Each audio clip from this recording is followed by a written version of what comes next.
So thanks and welcome everyone to our October KCQVIC Forum. This is addressing mental health needs in the time of COVID, which is a really important and timely and relevant topic for us to cover. And this is kind of a unique forum.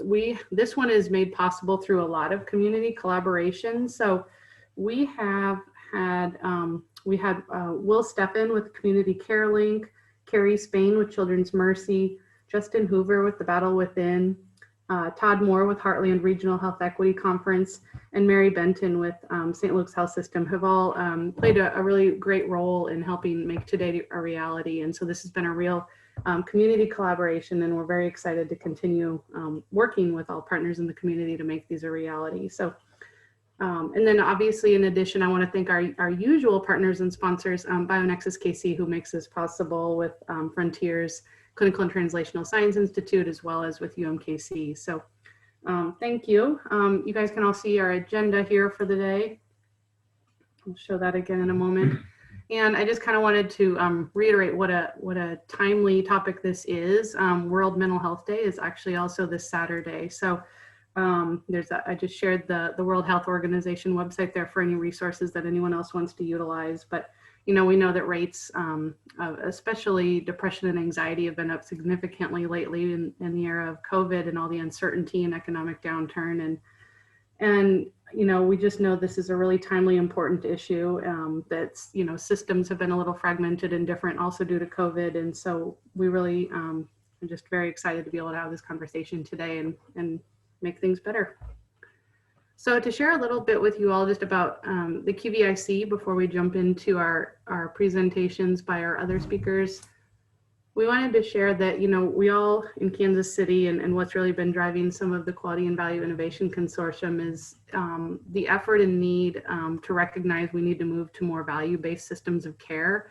Right now we're very fragmented. The US, spends more and receives less for healthcare services than any other country.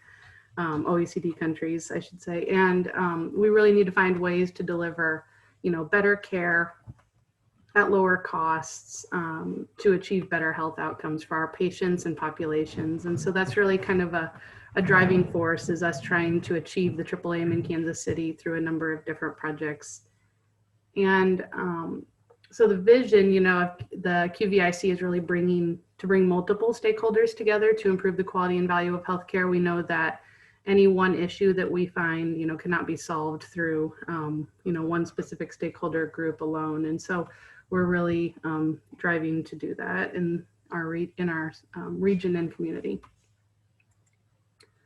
And then to share with you some of, the activities that the QVIC has undertaken to date. We kind of operate in these three different buckets that all have informed and guided each other. So we first have different regional quality improvement projects that have been identified through a process that you've heard other ways. And if you haven't, feel free to connect with me afterwards. But we have our two regional quality improvement projects. One is on opioid management, and this is a partnership with the KC EPIC, or Engaging Patients in Care Coordination Program. And this is primarily a program that's based out of EDs to connect people with opioid use disorder to treatment. And then we also have our Transitions of Care for Heart Failure, which focuses on a number of different tools and interventions that we're doing to support patients and improve outcomes for people with heart failure. Then we also, our second bucket is in training. And so we have our Tiara, which is training and implementation, actionable research approaches, so that we can actually find the best ways to implement these evidence-based tools into practice and into communities. And then we also work with the community and do a lot of dissemination and engagement with other stakeholders. And that's, us here today hosting our monthly forums. So this is kind of our activities. This is the KCQVIC forum schedule for 2020 and the topics we've covered so far and the upcoming topics for the remainder of the year.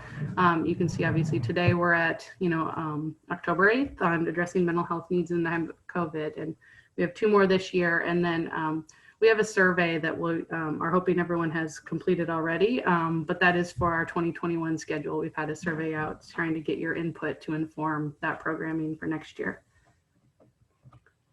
And that brings me to the end of kind of my presentation and intro. We unfortunately don't have Will Steffen with us today. So in his place, I'm going to share a brief video that will outline kind of what Community Care Link is, what they do, and on offer, so you all know what our partner there does. So let me switch screens here. Oh, wait, actually, I think I have it here. Sorry, changed my mind. Here it is. Okay.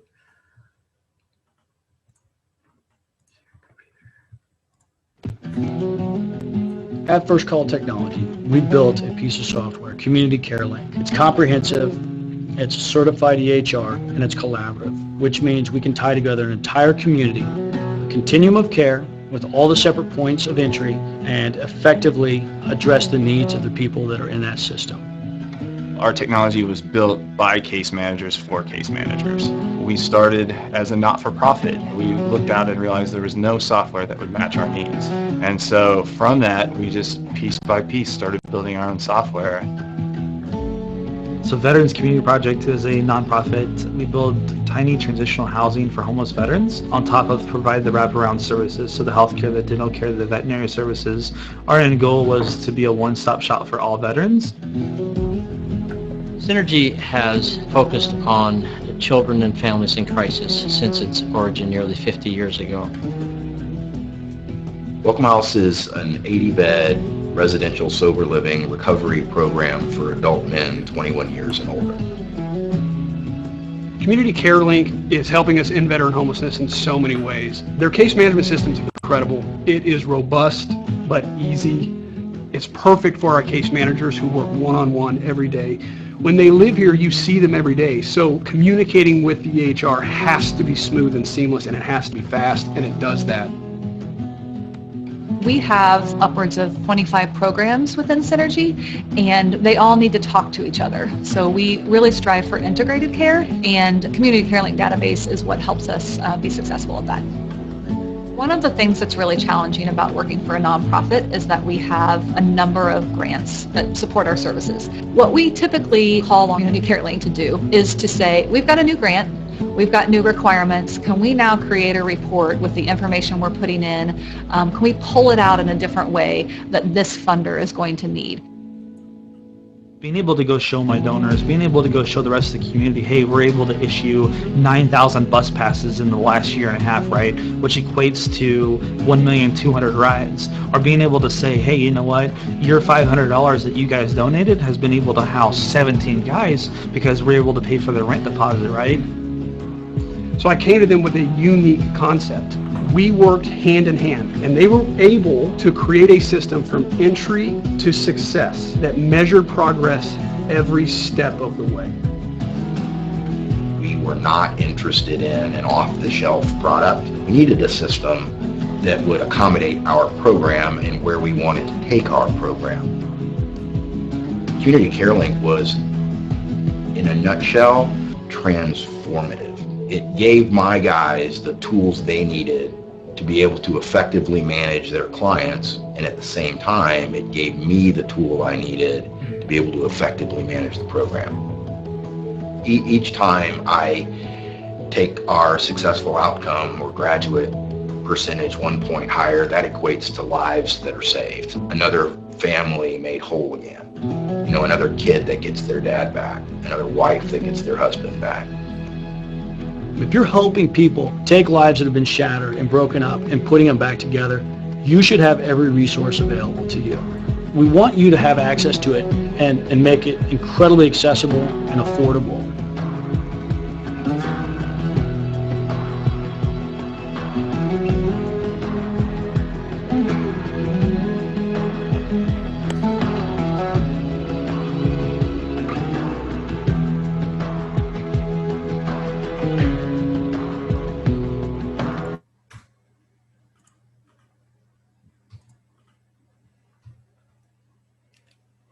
All right, so that was a little bit about Community Care Link. So Now we'll turn to our first presenter, so to speak.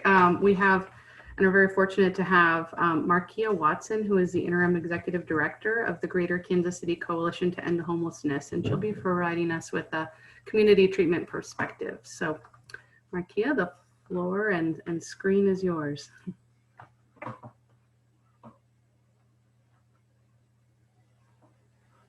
Thank you. Good afternoon, everyone. Are you all seeing my screen? I just want to make absolute sure. Okay. Looks great. Okay. So my name is Markia Watson. I am a social worker. I use the pronouns she, her, and hers, and I am currently functioning as the Interim Executive Director for the Greater Kansas City Coalition to End Homelessness. GKCCEH, we call ourselves, the hardest acronym in the world to use, is the HUD Continuum of Care lead agency for Jackson and Wyandotte counties. So we are a bi-state, two-city continuum of care with, I believe, 13 municipalities within our geography. As our lead agency role, we're tasked with really developing the community-wide strategy to end homelessness in our area and partnering with approximately 100 agencies to do that work. We also administer approximately $14 million in federal funding in an annual competition, which we refer to as the NOFA. Those dollars are Continuum of Care program dollars that come from the feds. Also, we offer program support to agencies that are running homeless programs, help them develop best practices around the services they deliver, and work on data collection and analysis, reporting, training, technical support, and general capacity building. So every year in January, within the last 10 days of the month, we are asked to do a census of people experiencing homelessness. So the last census was January 22nd of 2020. We are still actually aggregating that data at the national level, but we know from 2019 that there were approximately 500,000 people who experienced homelessness on a given night in that year. And we suspect that that number has increased and will continue to increase as a result of the pandemic. I think that as behavioral health professionals or people, you probably understand intimately why homelessness happens. But I think the predominant kind of paradigm around homelessness is that people are homeless because they've made bad choices, or because they use drugs, or because they drink. And while some of those things may be true, homelessness really is a complex problem that has a lot of precipitating factors. The first and foremost thing that we need to talk about when we're talking about homelessness is a lack of clean, decent, affordable, dignified housing. So I always try to remind people that homeless people are poor, and that's why they're homeless. They're not homeless for other reasons, but there's this confluence of situational stuff that makes it difficult for the clients that we work with to obtain dignified housing. They also have lower paying jobs and oftentimes limited opportunities in terms of just general life chances, access to education, and those sorts of things. Often you find that folks living on the streets in particular have poorly managed health. Being homeless is catastrophic for your physical well-being as well as your mental, spiritual, and emotional well-being. Our folks indicate that they have inadequate access to health care and are incredibly concerned in many instances about their health overall and don't feel like it's easy to access or navigate the system. They also tend to be found in unsafe social networks and oftentimes involved in transactional types of relationships on the street.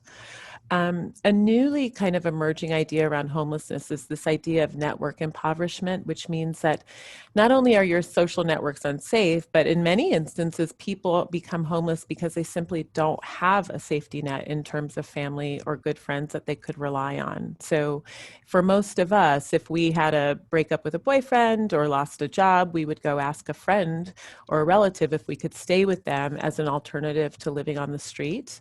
Oftentimes, people who are homeless do not have that type of network. Folks also become homeless because of violence, abuse, marginalization, and trauma, and this can be violence in all of its forms, family violence, as well as intimate partner violence. And what I refer to as the isms, so the structural barriers that impede folks' ability to maintain stable housing or obtain stable housing. So things like race, gender identity, sexual orientation. And another big one is folks who are on the sex offender registry. We have a nearly impossible time finding housing resources for those folks, even with the resources and support and social capital that we have as service providers.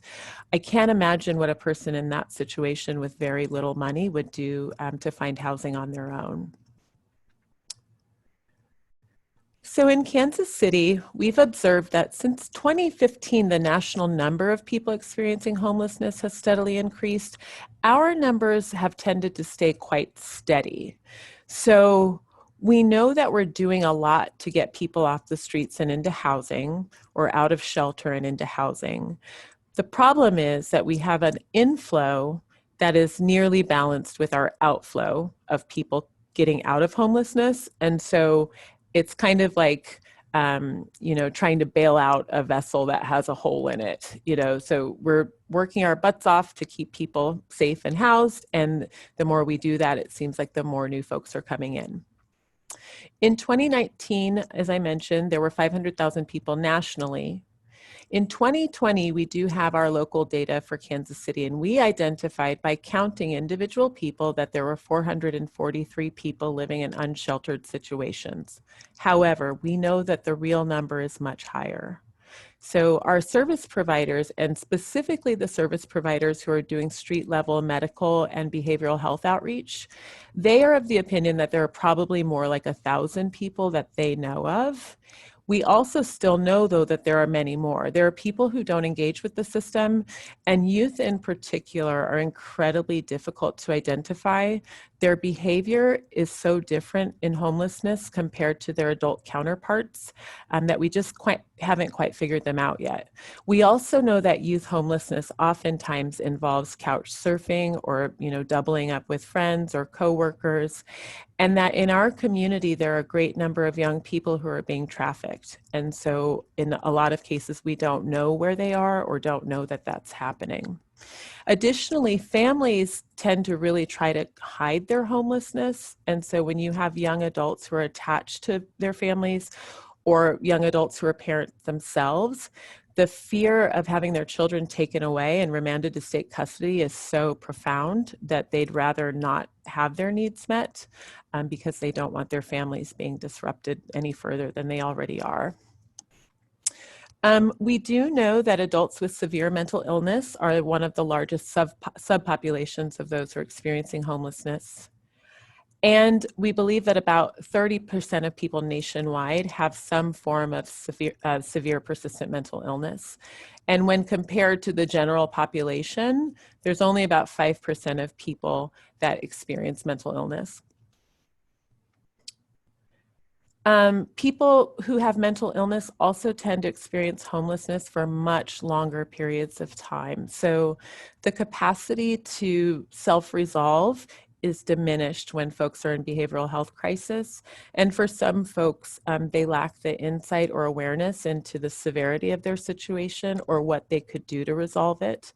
We also have people who have severe mental illness coupled with another disabling condition and sometimes an intellectual disability. And for those folks, they tend to stay homeless for a very, very long time without intervention. In the homeless system, we refer to folks as chronically homeless when they've been homeless for 12 months or more, and they have some form of a disabling condition that limits their life quality. So that could be behavioral health or some physical limitation. For youth, as I mentioned, they are quite a bit different, so we tend to look at them differently and ask them different sorts of questions. When I talk about youth in the context of HUD, I'm talking about people between the ages of 18 to 24. And this list of things that I've put here is information that was given to us by the youth themselves when we've asked them about the nature of their homelessness and their situation. A lot of extreme violence and abuse these kids have endured, exiting other systems of care that have not supported them. They report a lot of significant mental health issues. And in their case, they feel like there's very limited resources for young people, and that navigating the system for them is incredibly complicated, and they don't understand how to apply for healthcare, how to get insurance, how to apply for Medicaid. And in particular, they're concerned about a lack of access to substance use treatment and detox. And that for them, they report that they don't overall really know how to make the distinction between casual substance use and severe substance use. And so there's a gap in understanding around that. And they've also indicated that a lack of insight about their own mental health and the symptoms have led in many instances to their housing instability and their homelessness.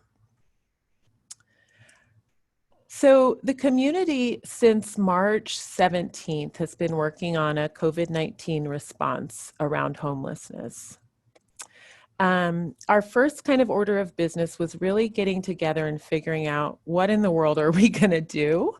So I think the weekend of St. Patty's Day, we had a small group of us that got together. We had just gotten back from a conference in LA where we realized that, oh, this COVID thing is a thing. People are wearing masks everywhere. We better figure this out. And so we literally had 5 people sit down and like, what do you do in a disaster response situation for homeless people? We'd never had to consider that in Kansas City.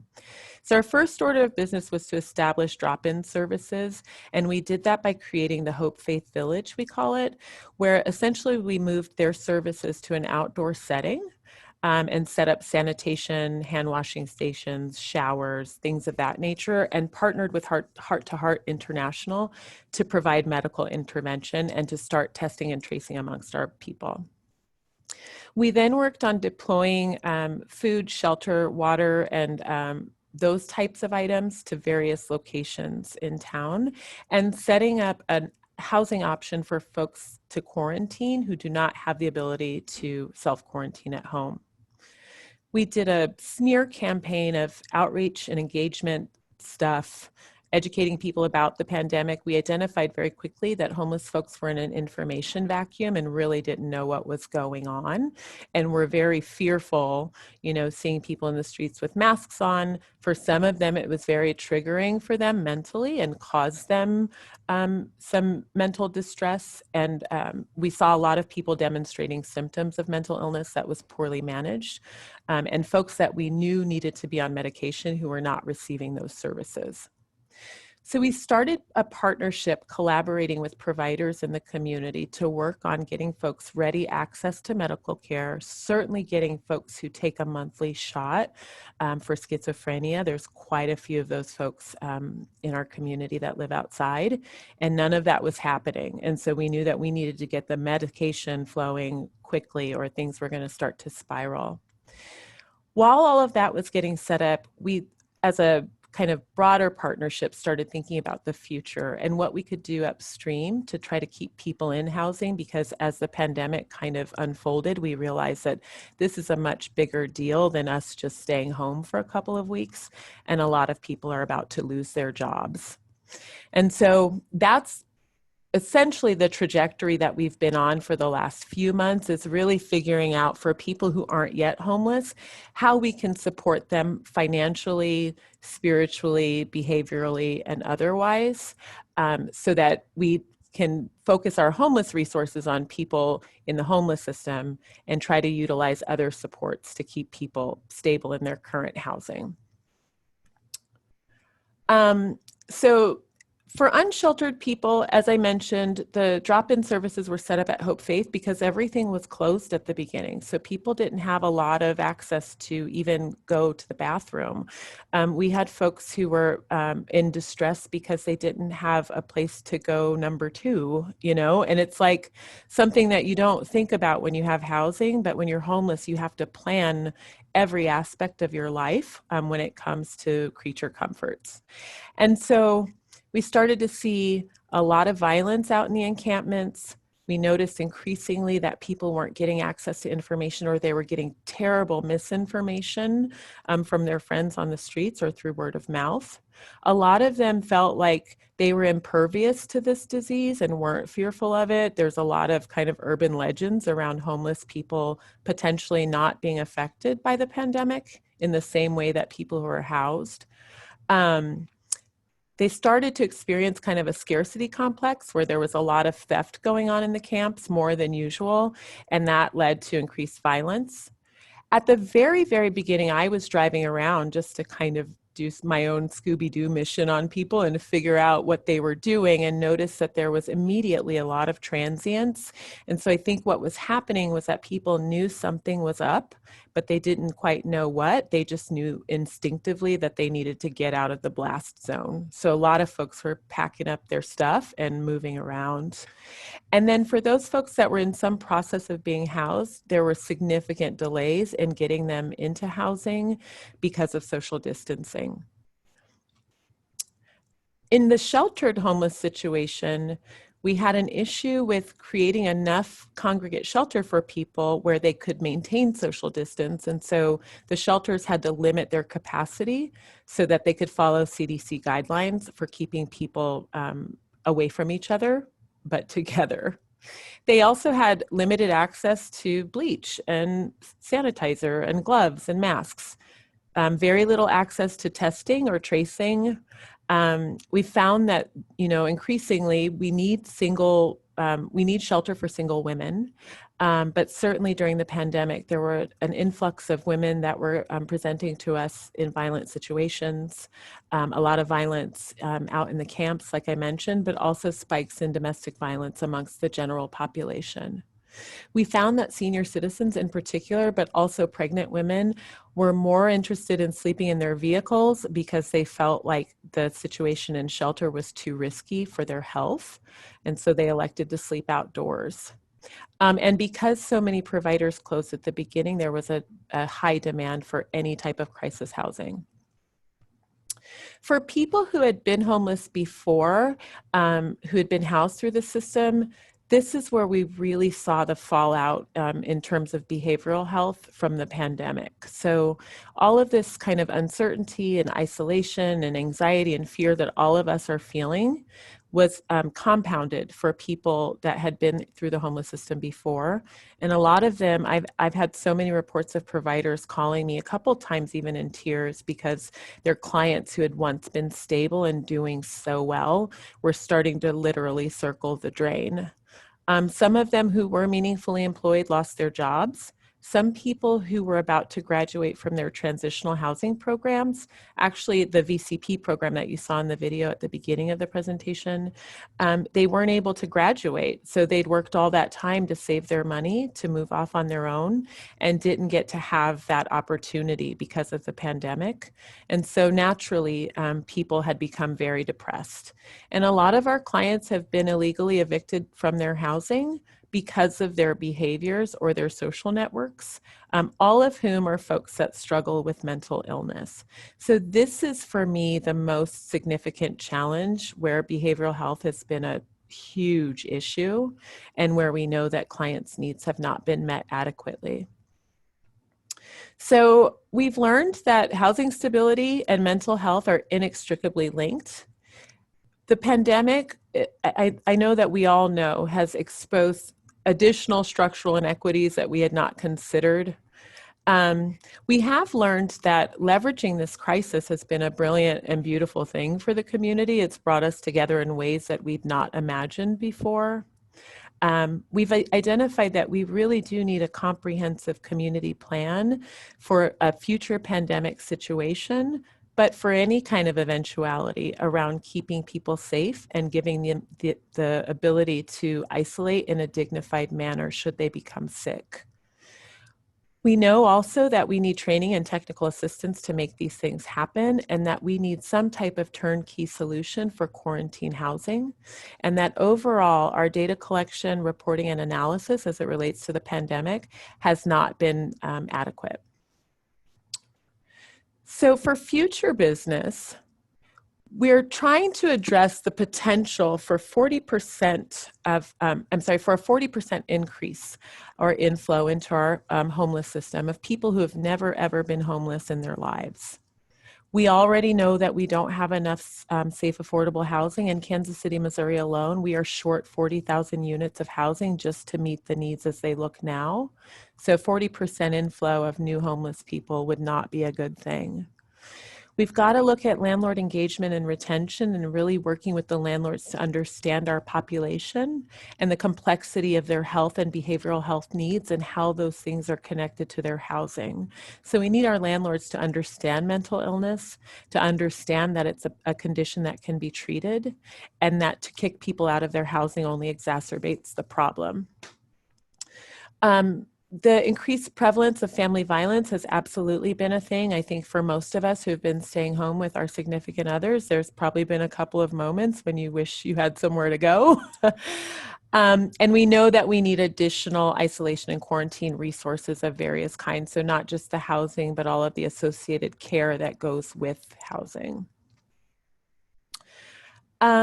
We have street-based services in our community, but we would really like to see therapy happening in an outdoor setting, as well as ongoing case management. So our folks are able to access therapy and counseling through the behavioral health system, but for some of them, going into an agency itself is a traumatic experience, and many of them have had traumatic situations arise when they've sought support.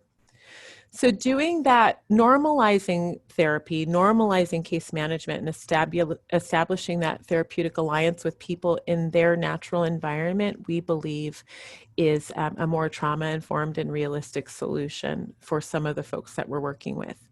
We also know, obviously, that there's a disproportionate impact on Black and Brown communities within the crisis system. We have a overrepresentation of Black and Brown faces in homelessness in the community, but then also with the pandemic, we've seen that those communities are also impacted. We're looking at strategies around a sustainability in our funding because we've gotten a lot of additional COVID-19 resources that are great and certainly helpful. But in order for those programs to live through the pandemic, we need to find additional staff. And we really know that we need to develop authentic partnerships with people who have expertise and who have experienced being homeless in a pandemic crisis.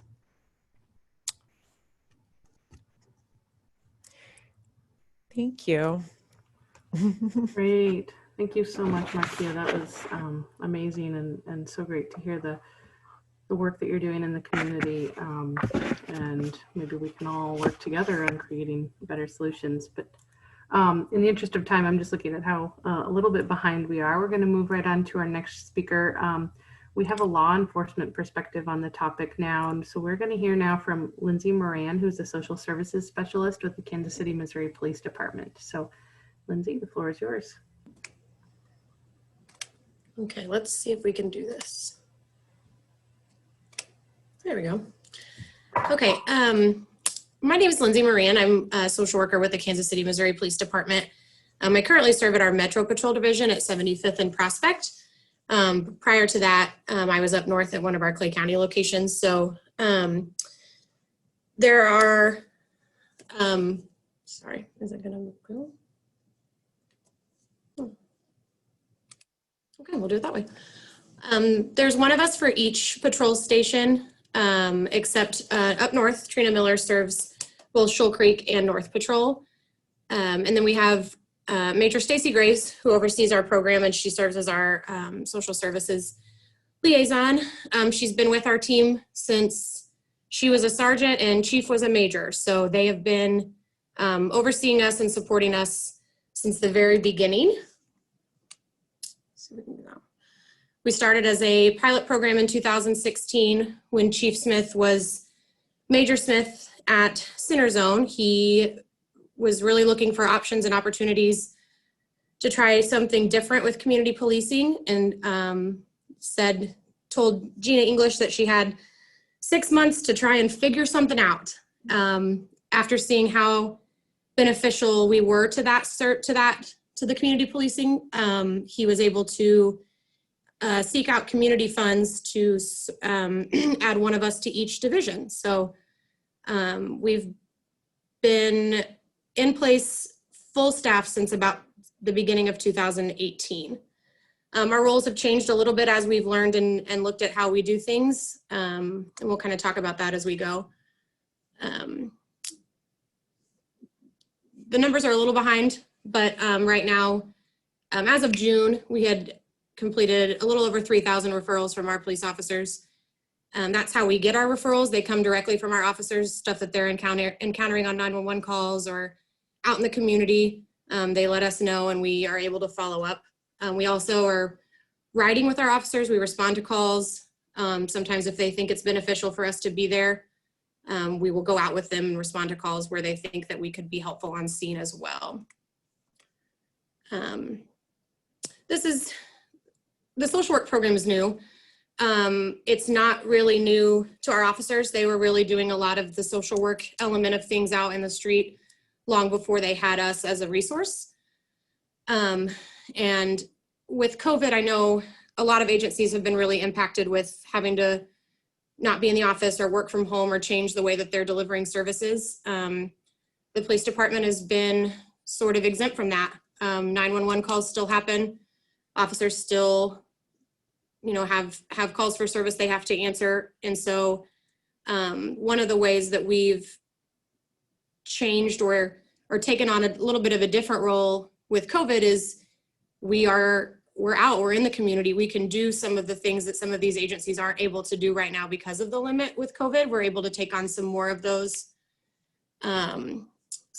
roles. Our crisis intervention team, our CIT officers, the majority of our officers on our department now are CIT trained. It is a requirement for our recruits in the academy. So they come out of the academy CIT trained. Individuals in crisis or someone who's calling on behalf of someone in crisis can request through 911 to have a CIT officer present. That comes through our dispatch, and when officers are dispatched, they're notified that someone on scene is asking for a CIT officer.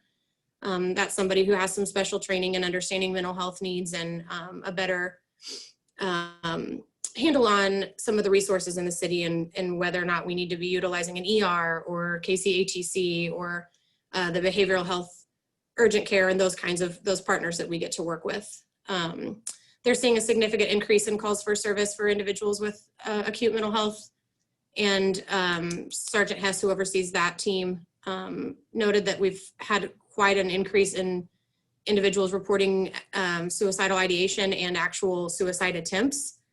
A clinically significant number of these are people who were originally or previously stable in outpatient services, sometimes for several years, and are now requiring the assistance of acute inpatient treatment. And then the inpatient treatment itself looks so different with COVID. Family therapy and visitation and some of that supportive services that people really rely on is not an option in inpatient right now. And so some of that social support or those familial supports aren't as accessible. People aren't able to check on their people or be as in-person supportive to some of our mental health consumers the way that they might need to be. So those are some of the things that those officers and the CIT trained guys are seeing out there. We're police. We do have social workers, but we aren't really in the business of diagnosing and treating out in the street. But one of the things that we can do is meet some of those basic human needs to try to take some of the pressure off, take some of the worry off.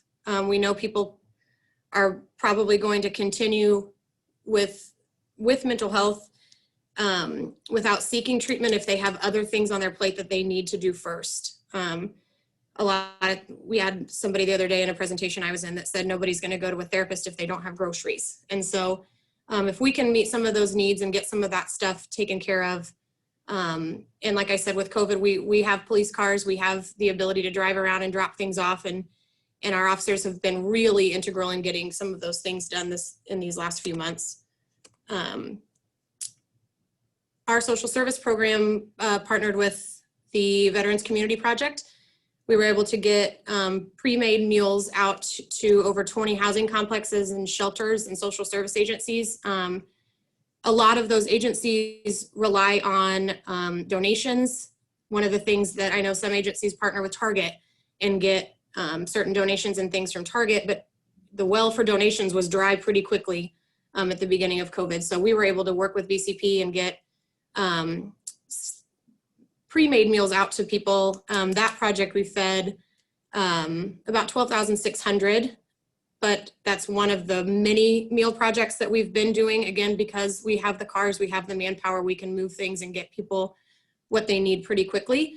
As of today, we've provided 476,341 meals through our partnership with BCP, Harvesters, and Redemptorist. We're also able to provide, with our Badges to Basics program, bags with like deodorant, body wash, toothbrushes, those kinds of things to individuals in need as well. In addition to that, we had quite a lot of donations of things like masks and PPE and that kind of stuff. So obviously we needed those, our officers needed those, but in opportunities where we were able to give back to the community with those items where people needed them, community partner agencies that were having a hard time getting some of those things, we were able to take those and make sure that what we had was also being shared. One thing that's been hard with COVID, our police athletic league serves the urban core in our, what would be East Zone. And they every night feed the kids that participate in their program. And so they tried to make sure they were still able to do that for as long as they could, made sure that they had food boxes and such out to their families. And then just a few weeks ago, we're able to do their usual backpack and school supply event. And so the officers in the Police Athletic League really look at those kids as their kids and make sure that they have what they need. And they weren't gonna let COVID keep that mission from still going on. Another thing we're seeing in terms of mental health, we're seeing a huge increase in family violence, whether that's domestic violence or child abuse. Understandably, everyone is stuck at home together and limited coping skills or maternal stress, whatever it may be. We're seeing a large increase in calls for service involving disturbances and domestic disturbances. Our social service team partnered with the Child Protection Center to reach out and re-engage families who may have had a forensic interview scheduled or needed to be communicating with the Child Protection Center, and then due to COVID, that communication was lost or changed, or someone's phone number was different. We were able to work with them and to get our social services team out to knock on doors and check in with families and make sure that they had what they needed and get them back reconnected to CPC if we needed to do that. We've seen an increase in welfare checks and requests from the Children's Division to help locate kids and families. Our police officers are great about looping in the social service workers on that as well. We're able to kind of do some immediate resource offering when we make contact with families in those sort of situations. And police are really, we're relying on police hotlining because kids are not in front of their teachers and they're not in after school programs. And we're in situations where they're not in front of these adults as often as they could be to be noticing some of these things. And so really relying on the contacts that we have out in the community to get some of those hotlines in and make sure that the Children's Division is getting in contact with the kiddos that need them. We still receive gunshot wound follow-up referrals from Children's Mercy. Their social workers in the ER notify us when they are treating a kiddo with a gunshot wound that has a KCPD case report. And we follow up with those families once they're back out in the community. Unfortunately, because of the lack of being in school and we're really in a lot of out of school time, we're seeing a large increase in the number of kiddos that are being hurt. Okay. Same situation with domestic violence, an increase in calls for service. Shelters and resources are overrun. I know a lot of our domestic violence folks are putting people up in hotels and doing the best that they can. but a lot of victims are not getting the contact that they need because they are isolated by everything that's going on. Like I said, we've seen a drastic increase in the number of non-fatal shootings of kids. Kids are not in school. They're not where, they're out and about, and on pace with a city that's really very violent right now. They are getting caught in that. Unfortunately, we've had 6 homicide victims under the age of 16 this year. 3 of those have been since June, probably about Legend, and then our sweet little 2-year-old that was killed recently. Those are situations where our team gets involved and provides resources to those families and makes sure that they have what they need whether it's, a child that's hurt or other homicides or violent crimes. Our team is very involved in that as well. We can help families move. We can help relocate. We've provided food and those kinds of things to families. Depending on the need, we are able to do that pretty quickly and get in there on scene sometimes to get that done and get them connected to some of our other community partners that can kind of carry that on case management wise once we get them connected to those people. But we're kind of calling it business as unusual. They're doing the same things that they've always done. They've always checked on kids. They've always helped families. They've always, taken it on themselves to serve the community that they are a part of.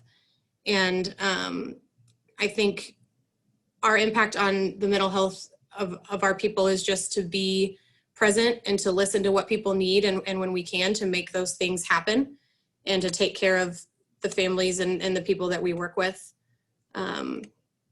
because we do have contact with them more often sometimes than other agencies because for calls for service and those sorts of things. Great. Thank you so much, Lindsay, for your presentation and for all the work that all the social service specialists and all the Casey and other police are doing to help everyone right now. Thank you. I'm going to keep moving us along in the interest of time. I do want to give one more just quick reminder to please do utilize the chat box to anyone on here listening, but also to any of our speakers. When you're not speaking, feel free to answer anyone's questions as well. We would love to keep this dialogue open.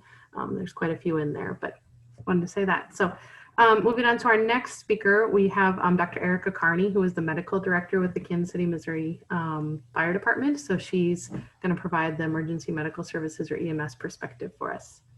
Thank you, Dr. Hey guys, can you hear me okay and see my screen? Okay. Yes. Okay.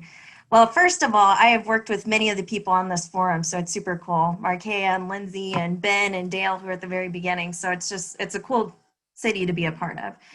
So I am the Region A Medical Director, which is 9 counties, and then also Kansas City, Missouri EMS Physician Medical Director, and I'm an ER doc at Truman. I'm going to take a little bit of a different approach and talk about the mental health of COVID on our pre-hospital personnel.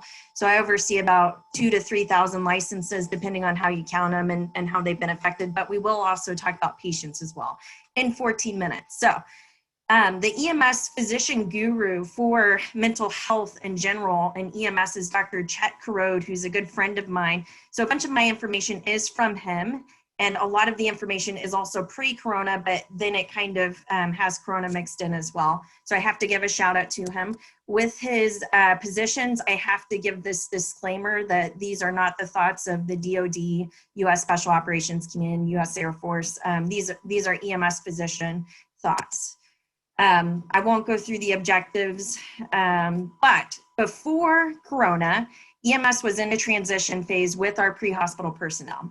How do we treat our pre-hospital personnel, their mental health, and on top of that, the amount of traumas that they witness and see? What used to be used is known as critical incident stress management, CISM or CISD, which is the debriefing portion. A critical incident would be any event that has significant emotional power to overwhelm your usual coping mechanisms. So that was historically a line of duty death, like the 2 we had back in 2016, a high profile shooting, which has been mentioned has increased in frequency. But more than anything, it's a physical or psychological threat to your safety or well-being, which for my providers can be almost any call. And pandemic. this pandemic and the pandemic response is starting to be categorized as a critical incident. The issue with critical incident, CISD or CISM, is it's a very formal process. And so it's taking an informal situation, a very messy situation, a kid's just been shot, your partner's just been shot, and then you try to repair it with a formal process and try to fit the two together. It is administered by specially trained individuals, mental health professionals, peer support personnel. The main objective of CISD is to mitigate the impact and assist the personnel involved in returning to their routine. But as we're finding with this pandemic, is there a routine that they can return to? The routine is no longer. And again, it's very structured. So you take these people who work on the streets out in the field, and then you put them in a very clean, sterile environment with a white coat, and then you say, how do you feel? And so before Corona, and I will say in high profile instances, it definitely does still have a place. So just because EMS was kind of changing our approach in mental health does not mean CISD doesn't still have a place. But NAMSP, which is the EMS physician body, acknowledged a few years ago that contemporary practices have to change. We have to address mental health as it is, more messy, where it's at, more grassroots, more organic. CISM must be reconsidered to reflect our current understandings and emerging standards for evidence-based behavioral health care. We need to focus on mental health over the mental illness, meaning we need to focus more on health as your baseline. Are you a healthy individual at baseline, as opposed to just responding after a bad situation? So before Corona, there was this big movement to debunk CISM. Multiple studies showed that no intervention was equivocal to this very formal intervention, CISD. And so if we didn't do anything, the providers and personnel were responding the same way, versus if we took them out of the field, took them off the job, and forced them into the sterile environment. It was found to not improve any natural recovery from traumatic situations. And I do put in the journals that I'm quoting here. So why is this important? For us in EMS, the best interventions have to target the genuine issues. This is known as the right resources at the right time. So we have providers who are struggling with the amount of trauma they encountered before Corona, and then you throw in Corona. We have to respond to that appropriately and give them the right sources at the right time.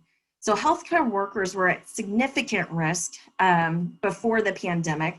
The quality of life was significantly better for non-emergency retirees, meaning if you've never worked in the ER or EMS, your quality of life was way better when you retired. 75% of paramedics reported that because they were burnout or stressed, they were making some type of creating some type of injury. 95% of them reported some type of safety compromising behavior. 72% of paramedics reporting making medical errors because of that burnout and the day-to-day fatigue and stress they're seeing before Corona. Rescue workers, particularly those who have had more exposure and are prone to dissociate, which is the majority of our captains and BCs and supervisors, you've seen so much trauma that you dissociate. What we found is that's actually quite bad. And so more information on this. Not only was it paramedics, but it was physicians. More than half of physicians, and this was about 6 years ago, now the numbers are even higher, were already experiencing professional burnout. ER physicians were way worse off, meaning the emergency or the traumatic encounters. And I'm an ER and EMS doc, so I'm kind of throwing myself on the table here. And then close to 40% of physicians were experiencing burnout versus 30% of the population. The scariest fact of all, and this is, we've got better data on physicians than we even do on paramedics or EMTs and firefighters. Physicians have a higher rate of suicide across the board, 70% higher rate of suicide for men. If you're a female in these services, you have 250 to 400 times higher likelihood to commit suicide if you've gone through these experiences. And unfortunately for me and a bunch of my friends, suicide is the most common cause of death. It is still the most common cause of death for pre-hospital providers, physicians, medical students, law enforcement, fire, you name it. They did a recent survey on medical students, and close to a third of medical students already screened positive for depression before they're even out of training. So what does this mean? And then throw in the pandemic. And so we saw certain trends across the nation. So one of the things as an EMS physician is I'm on the phone weekly with the CDC physicians from other states, and we're constantly comparing our numbers and where we're at. The first trend we noticed across the states was that there was an increased out-of-hospital cardiac arrest rate. It's multifactorial. There could be many reasons for this, but what we found is that we were encountering more dead people, and that's traumatic. Kansas City was included.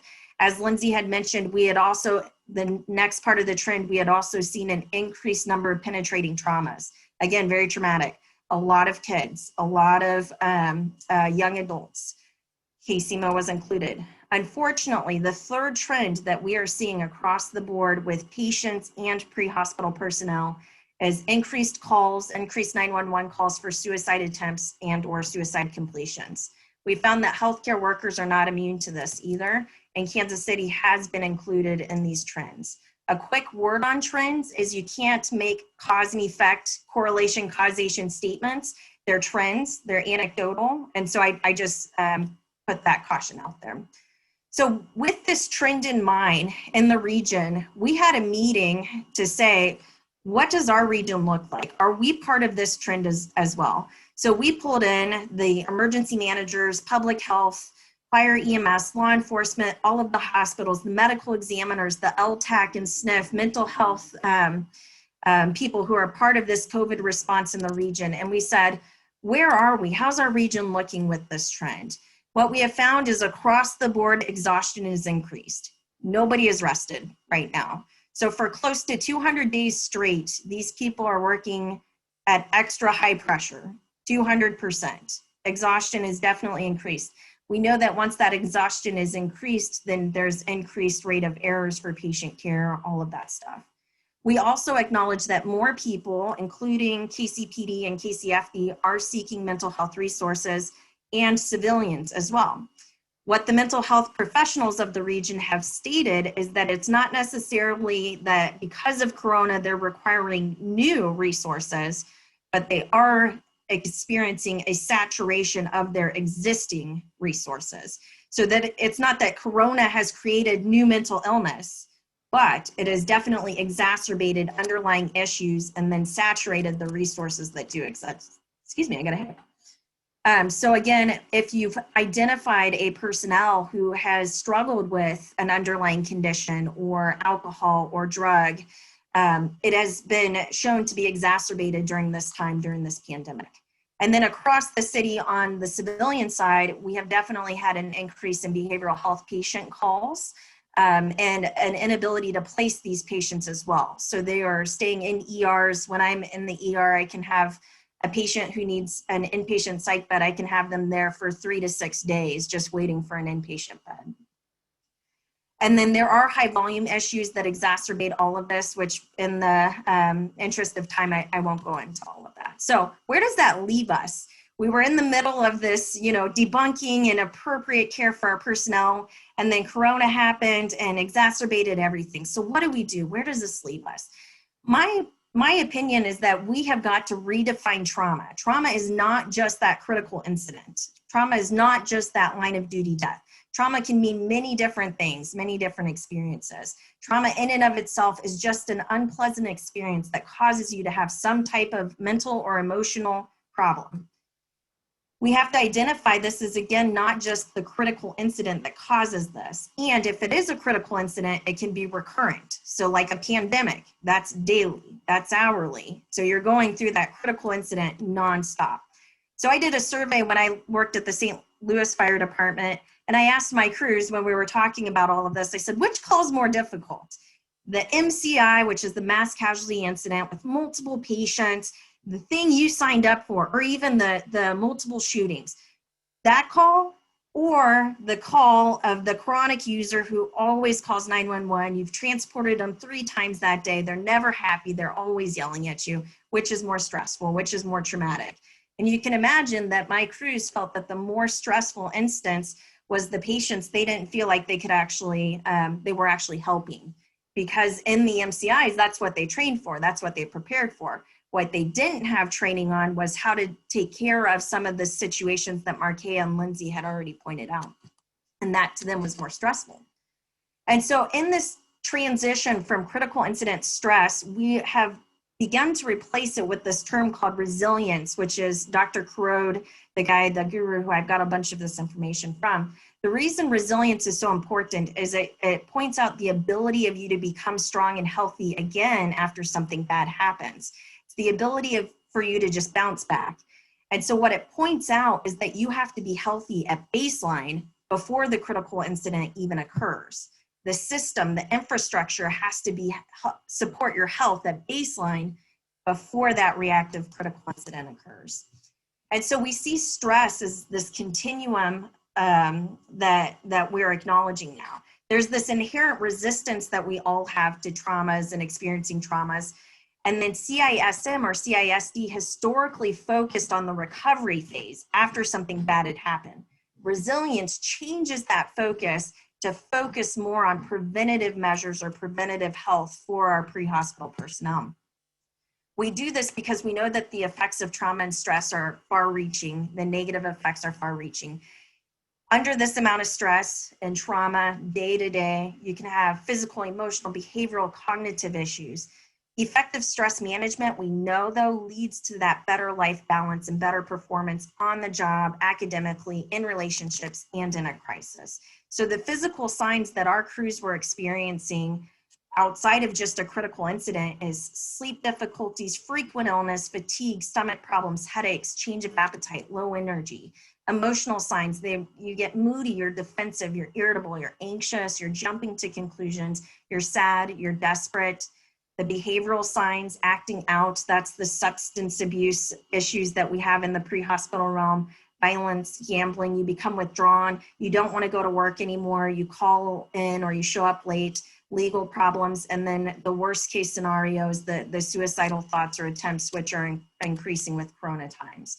Unfortunately, the chronic trauma and stress also leads to cognitive signs as well. So your memory's not as good. You can't concentrate as well. You're making poor decisions. You can only see negative instead of positive. Your thoughts are racing, you're worrying. So there's two types of stress. Again, there's the acute stress, which can be good unless it's overused. So a critical incident can be good because that's what our crews sign up for. They sign up for that call to go and save some lives. The chronic stress is where we have to also focus as well, though, because that can be the most damaging when it comes to actually bouncing back from these situations. So just a few more slides left and then I'm done. There's multiple causes of chronic stress. You guys know way better than I do, and that's everything. That's not just the critical incident. That's if your kid's sick, having to drive through traffic, if your boss is getting onto you, your documentation's not done, if there's anything going on in a relationship. And then you throw a pandemic on top of this, it's kind of unsustainable. So that's kind of where we're at right now. And so everybody always asks me then, they say, okay, you've told us all the problems, you've told us where we're at. Well, how do we fix this? How do we reduce stress? And I'll tell you, after years of science and medicine, there's not been a magic pill that's been invented.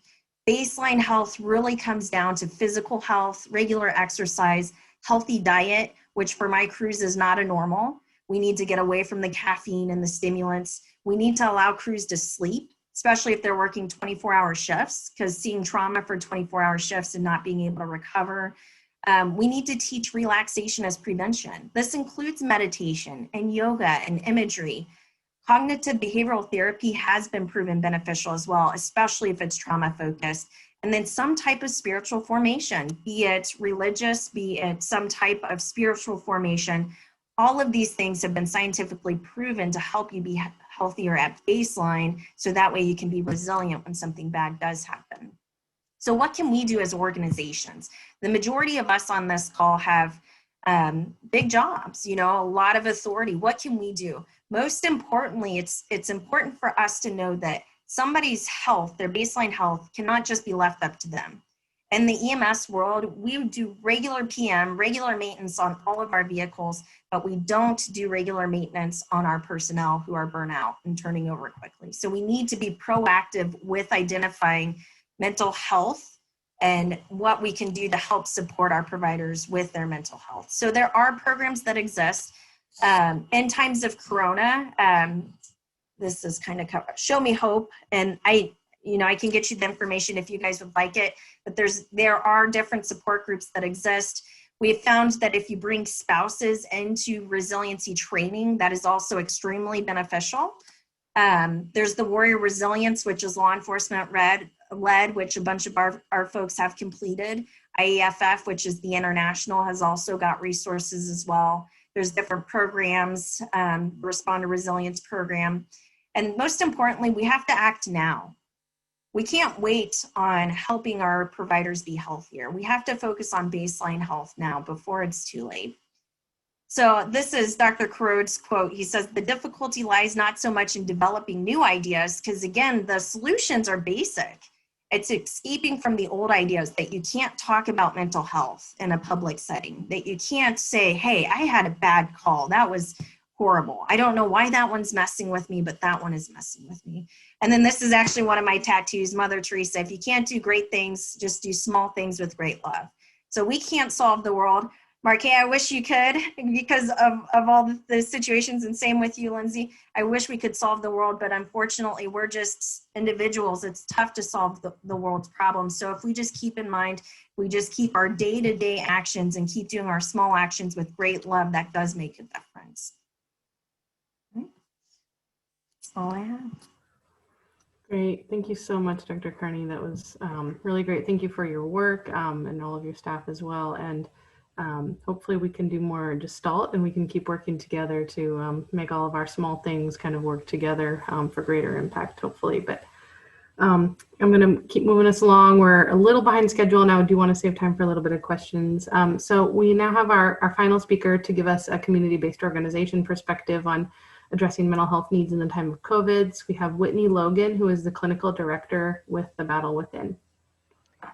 Hello. I think I can move us along pretty quickly. So I don't have any slides to work through. So I'd like to just start by giving a bit of background on The Battle Within, and then explain how we have adapted and expanded our programs to meet the mental health needs that we've run into in the times of COVID. So The Battle Within was founded by over 100 veterans, first responders, community leaders, and supporters. When The Battle Within launched, it started by offering a free 5-day in-person mental health program for veterans and first responders that was designed to help them build a psychological bridge to healing and resilience by using a variety of therapeutic modalities and wellness interventions. The Battle Within is unique, however, in the way that it also works to incorporate healing rituals from ancient warrior traditions.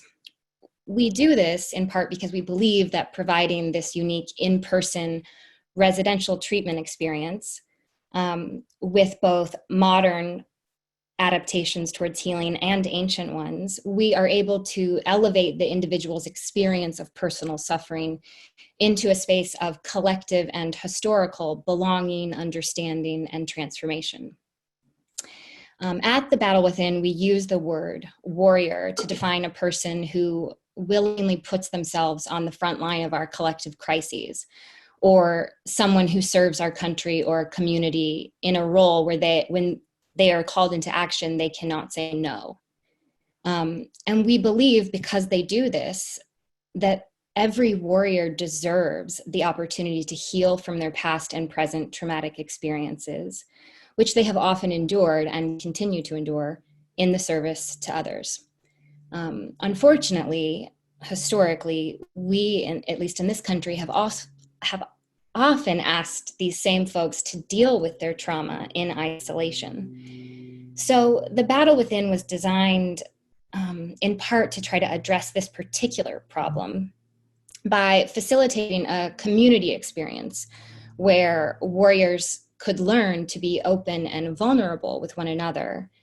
And we saw how this allowed them to build a network of emotionally supportive relationships that could continue to facilitate healing, that would often allow them to finally be kind of treatment ready to do the work of individual therapy, after finding that that they had essentially brothers and sisters in this process of integrating trauma on the front lines of collective crises. this supportive environment and coalition of folks just like them then gives them permission, I think, to safely grapple with their trauma in this community of people with experiences and identities so similar to their own. This is critical for a lot of the folks that we define as warriors, because there is often an identity in a lot of these populations where being a warrior means that you are tough, that you are capable, that you don't need help.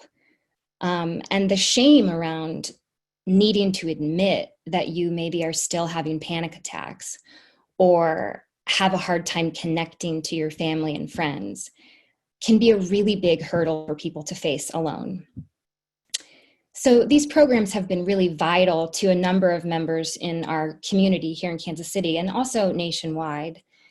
And when the COVID-19 crisis landed in the US, we had to shut down these programs due to safety concerns, and then also deliver this news to a whole lot of folks who had been waiting, sometimes for months and months, to take advantage of our unique therapeutic milieu. So the Battle Within decided that we needed to figure out another set of mental health resources and initiatives for our veterans and first responders, because we also understood that many of these folks were going to be forced into an even more psychologically stressful set of circumstances than they had been in before this COVID crisis unfolded. So we created something we call the Frontline Therapy Network, which is a network of highly specialized and experienced mental health providers. Each therapist in our network has been screened, interviewed, and vetted by our clinical staff. And then the Battle Within interviews folks who apply to work with one of these providers, and we place them in the careful hands of a uniquely qualified therapist given their presenting problems. The Battle Within then pays for all therapy sessions so that we can offer these vital services to folks who need them the most for free. When we launched the Frontline Therapy Network, we also decided to include medical personnel in our new definition of someone on the front line, because our community of veterans and first responders so beautifully recognize that these folks are now some of our newly deployed frontline in our current public health crisis. One of the things that's been so compelling to me as the clinical director is to hear stories now from nurses and physicians, and frankly, sometimes respiratory therapists or even administrative staff in hospitals who share stories and anecdotes and themes in their own processing of what's going on for them in their jobs now that are really similar to what we've heard from veterans and first responders for years. And the exciting thing about the Frontline Therapy Network is that we are able to remove a lot of the typical barriers for people in these fields who want or need mental health support but have a hard time accessing it. Because so many of our providers are available via telehealth and have made themselves available during the evenings and on weekends, we are able to provide mental health support for people who cannot leave their houses for any manner of reasons, whether that is pandemic related or otherwise. For folks who have complicated work schedules, and for people who have highly specialized mental health issues which need to be addressed via highly specialized skills. We've also removed the barrier of cost. We've removed oftentimes the barrier of childcare, because someone can maybe put their child in front of a movie and talk to a provider on their computer in their bedroom for an hour. In the past, when working with our veteran and first responder populations, we've seen a lot of resistance to treatment because of a variety of commonly expressed themes. Some of these include a longstanding belief that they are unworthy of health and happiness, that they should be strong enough to handle the trauma on their own, that they're the helper, that they don't need help. Perhaps it's the financial burden of seeking mental health services. Sometimes it's an ability to take time off from work or time off from family responsibilities. Difficulty admitting that there's a problem. and then garnering up the courage to make a phone call to a provider and ask for help. It has always been a priority of the Battle Within to address these barriers to treatment, and we believe that the Frontline Therapy Network helps us do this in a new way and in a really vital way right now. The network includes over 60 licensed therapists with a variety of different skills and expertises. So when clients apply for services through our program, the clinical team conducts an interview with them and then assigns them to a therapist in our network who we think will provide the most appropriate treatment. We really pride ourselves on this point in particular, on making referrals to therapists and to treatment modalities that are appropriate for each client to ensure the best chance of success for folks. At this point, we are able to provide 6 to 10 sessions for folks at no charge to them. And then if additional sessions are needed, the therapist can make a request for those sessions and we will grant them as long as there's funding available. To date, the Frontline Therapy Network has served over 100 clients in more than 13 states. I think at this point, it would be very meaningful for me, given the tone of our conversation, to talk a bit about some of the observations our clinical team has made while working to assist the Frontline Therapy Network clients. It won't surprise any of you that we hear significant increases in anxiety and depression, in dissociative episodes, substance abuse, financial fears, demands on working parents, tension in domestic partnerships, sleeplessness, hopeless feelings, changes in appetite, nightmares, racing thoughts, and panic episodes. Many of our veterans have reported increased PTSD symptoms due to the sudden isolation of COVID and the loss of typical routines and supportive communities and resources. Some of these symptoms include thoughts of their own worthlessness, increased substance use, increased suicidal thoughts, and panic associated with increased intrusive thoughts about past traumas. Our first responders, as someone else on the panel said, they still get 911 calls. So a lot of our folks, many of them police officers, have discussed with us the complexity of their high-pressured public safety jobs while also trying to keep themselves safe in a deadly pandemic. For our medical professionals, many of these folks are facing something at work that they did not expect to encounter in their lifetimes, and report a sense of chronic fear and anxiety at work, as well as a profound sense of social isolation in their social networks.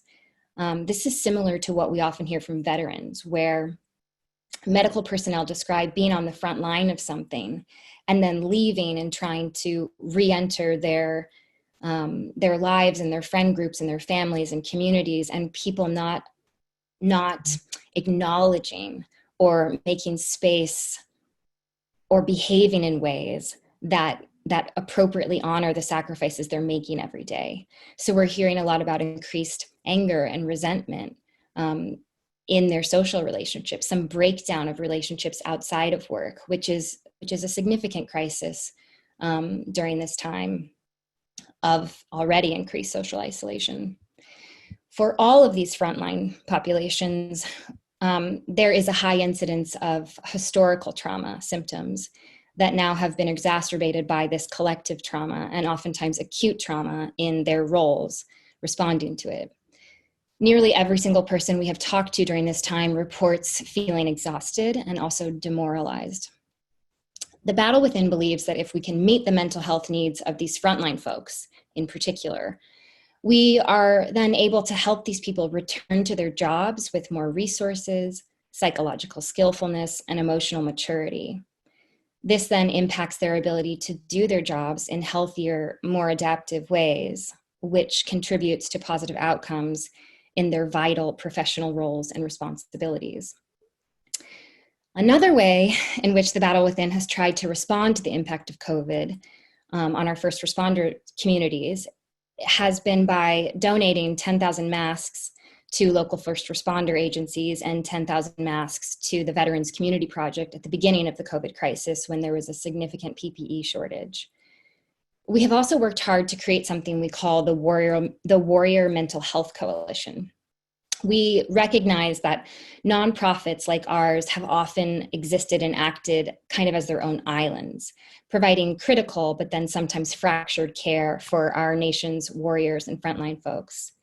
And so the Warrior Mental Health Coalition is comprised of a group of nonprofit and for-profit organizations that have come together to develop a collaborative model, working together centered around warriors' ongoing needs in order to keep these folks connected to a network of resources that can follow them throughout their whole journey into healing and wellness.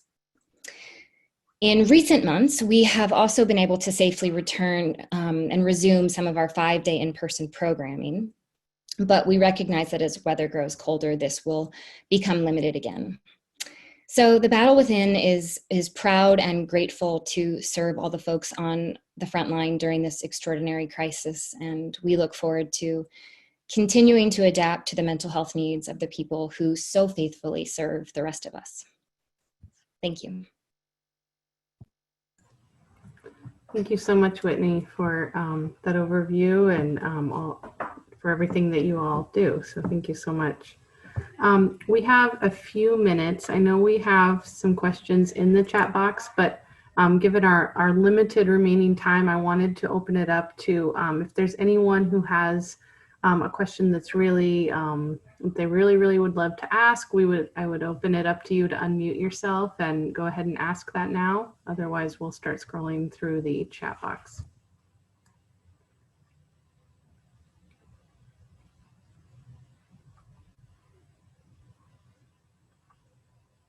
No one jumping to the gun. Okay, I'm gonna jump in, read through the chat box here. There's a question here. I think this might be directed to Markia Watson about plans on dealing with the homeless pandemic in terms of, the evictions that are happening and the increasing, rates of them due to the lapse in the eviction bans. Yeah, so we've been really focused since probably 2 months into the pandemic on thinking upstream about where we could predict homelessness and how we could intercede before people are in acute housing crisis. We've created a collaborative called the Kansas City Partnership for Economic Relief. Our website is kcrelief.org. That represents the collaborative work of approximately 10 housing providers or housing and supportive services providers who are doing emergency assistance of various kinds. And in addition to the rental assistance, utility assistance, and debt relief, we're trying to connect folks to supportive services, telemedicine, all of that kind of stuff to help them to build up their own capacity to resolve their housing issues. And then we've partnered with the the Heartland Center for Jobs and Freedom in Kansas City, Missouri Legal Aid, and Kansas Legal Aid on an eviction prevention program that is funded with federal dollars from the CARES Act through both the unified government of Wyandotte County and the Jackson County government in Missouri. And so for each of those initiatives in both jurisdictions, we've been awarded north of $1 million to work on eviction prevention and couple those services with social services referrals so that the lawyers are able to focus on legal advocacy while the social services professionals are able to triage folks for other types of needs. I will say, though, that $2.2-ish million is not going to cut it if there is an additional relief from the federal. Great, thank you. Again, the offer stands for anyone who wants to jump in. Otherwise, I'm going to go back to the chat box here.